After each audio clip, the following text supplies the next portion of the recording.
warahmatullahi wabarakatuh. Hai semua, selamat jumpa dengan Mr. Fahmi. Kali ini kita bertemu di kelas Sundanis. Nah, udah lama kan nggak belajar bahasa Sunda sama Mr. Fahmi. Kali ini jangan sia-siakan kesempatan kalian untuk belajar sama Mr. Fahmi. Nanti akan ada video yang harus kalian perhatikan, di mana materi-materi yang Mr. Fahmi siapkan sudah Mr. Fahmi sediakan di sana. Oke, jangan sampai nggak fokus. Fokus. Kali ini kita akan belajar tentang cara mengucapkan kalimat panyaran, atau dalam bahasa Indonesia artinya adalah kalimat larangan. Seperti apa materinya? Yuk kita lihat sama-sama videonya. Baiklah, kali ini kita akan membahas tentang kalimat panyaram. Kalimat panyaram dalam bahasa Indonesia artinya adalah kalimat larangan. Jadi kalimat ini sering kita pakai ketika kita akan melarang orang lain untuk melakukan sesuatu, terutama sesuatu yang tidak baik atau bisa mencelakakan orang lain. Contohnya misalkan mencontek atau membuang sampah sembarangan. Seperti biasa, ketika mempelajari sebuah kalimat dalam bahasa Sunda, agar lebih mudah, kita harus bisa mengenali kata khas yang ada dalam kalimat tersebut. Nah, kali ini kata khas yang digunakan dalam kalimat larangan adalah ulah atau kenging. Ulah artinya jangan.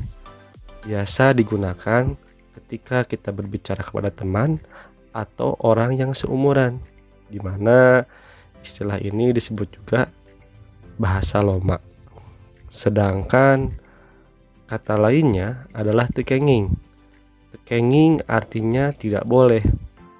Kata tekenging ini biasanya digunakan ketika kita berbicara kepada orang yang lebih tua, di mana istilah ini disebut juga sebagai bahasa lemes.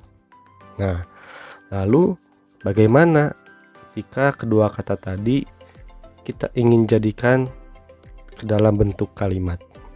Oke, agar lebih mengerti, kita akan langsung mencontohkannya ke dalam bentuk soal. Mister punya satu soal. Maman nyaram dadang micen runtah di mana wae. Yang artinya Maman melarang dadang membuang sampah di mana saja. Sebelum kita menjawab, ada beberapa hal yang harus diperhatikan. Yang pertama, kita harus bisa menentukan siapa yang melarang dan siapa yang dilarang.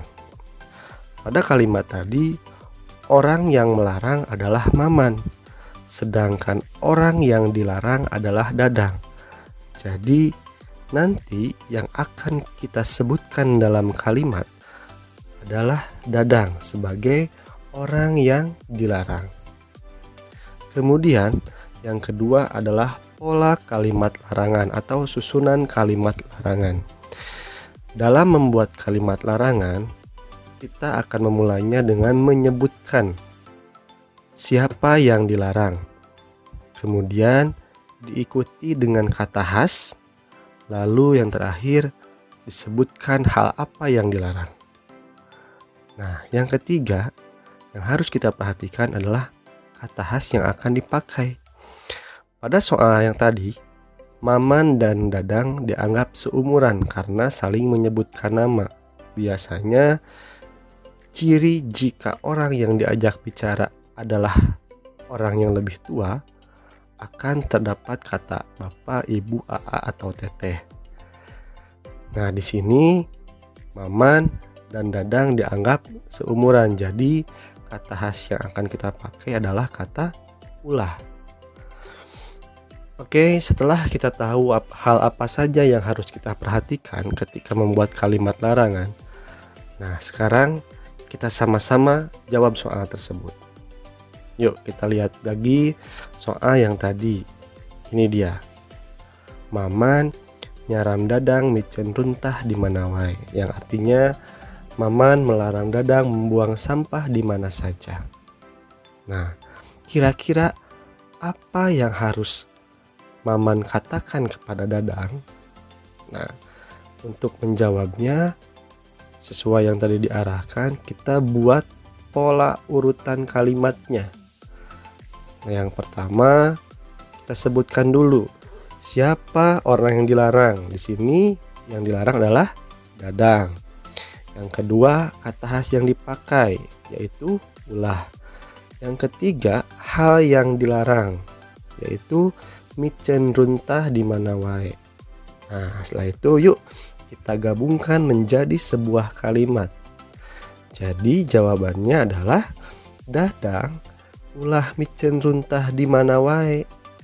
Nah, itulah penjelasan tentang kalimat Panyaram. Bagaimana video tadi?